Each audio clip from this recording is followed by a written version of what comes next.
Thank you, Gary, for those words. I was taught early on to stop while you're ahead, so I think we're just going to say thank you all for coming and have a good night, drive safely on your way home. But before we start patting ourselves on the backs, which for Palo Alto, we can do pretty often, let's take a second to look at the big picture and the broader issues. If you want to call it a great recession or not, that's up to you, but we're still in it. Cities across the state and across the country have been especially hard hit, and Palo Alto is no exception. Starting in 2009, revenue sources such as sales, hotel, and property taxes shrank precipitously, causing states, counties, and cities to dramatically slash expenses. In addition to the effects of the recession, the magnitude of long-term commitments for our public sector employees in the areas of pension and retiree medical benefits became clear. Today, Palo Alto has $105 million unfunded retiree medical liability, which is likely to increase. Like many cities, we also have a major infrastructure backlog. A lot of what was built here was built 60 years ago, and the resources have moved to fund programs, and we now don't have the money to pay for those improvements. We're $450 to $500 million in the hole in the backlog.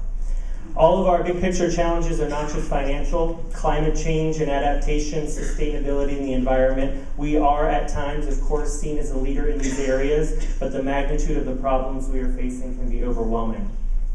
Some issues we have control over, some we don't. As communities around the world struggle in the wake of Haiti's earthquake, Brazil's floods, Indonesia's tsunamis, we have to ask ourselves, are we prepared for a disaster that could happen here? And the answer is not as good as you might think.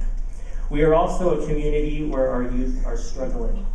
5 suicides in a row, 2 others since the beginning of this year. Experts tell us to be careful how we talk about these circumstances because how it might affect publicity. But clearly, we are a community that needs to understand and deal with these terrible losses and their causes. Finally, we're a community experiencing demographic shifts and changes. Darwin fans here in the audience will tell you that it's not the strongest of the species that survive or the most intelligent, but the most responsive to change. And we are a changing community. We need to integrate better across our old and new divides, whether that's geographic, north and south, ethnic with our growing Asian community, age-related, boomers all nearing retirement, but not necessarily wanting to retire, but wanting to be engaged. We have a new base of wealth that is really unprecedented, but not necessarily engaged in civic life. We have to start thinking and acting like one city, with one future, with a shared responsibility for success. All that said, I'm not Chicken Little and the sky is not falling. The good news is that Palo Alto is far, far better off than many cities, and when you weigh both sides, there's far more good news here than there is bad. And frankly, these periods of upheaval and change provide every city and every organization therein the chance to stop and think about how we do things differently, how we do things better, how we're more efficient, how we're more creative. Frankly, transformative policymaking often happens best in times of change. I want to be frank.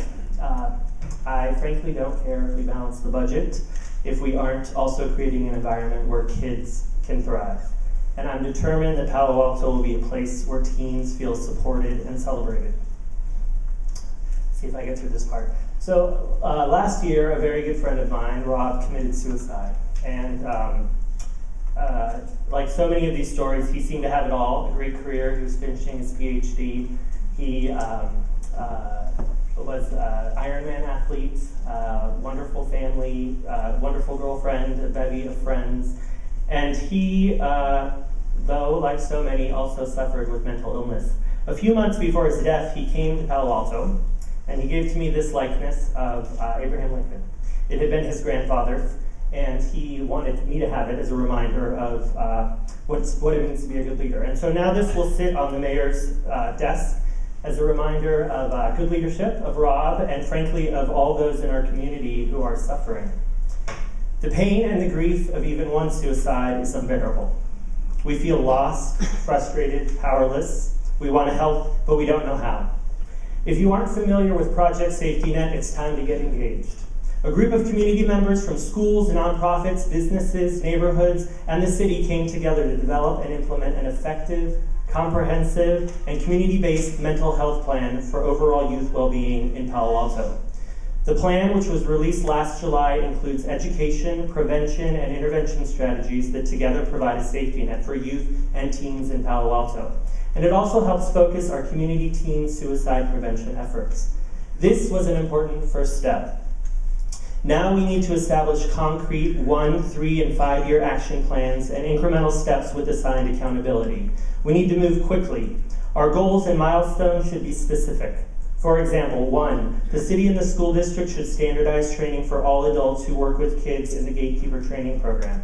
2, we must help TrackWatch find funding through 2011. 3, we should hold an annual youth forum for adults and teens to problem solve together. 4, we need to celebrate and recognize youth along with community members that make outstanding contributions to supporting youth. And 5, we need to ensure that we can fully operationalize and sustain the 41 Developmental Assets Initiative. If you're here in the audience and you've worked on the Project Safety Net program or TrackWatch, would you please stand up? I know some of you are here.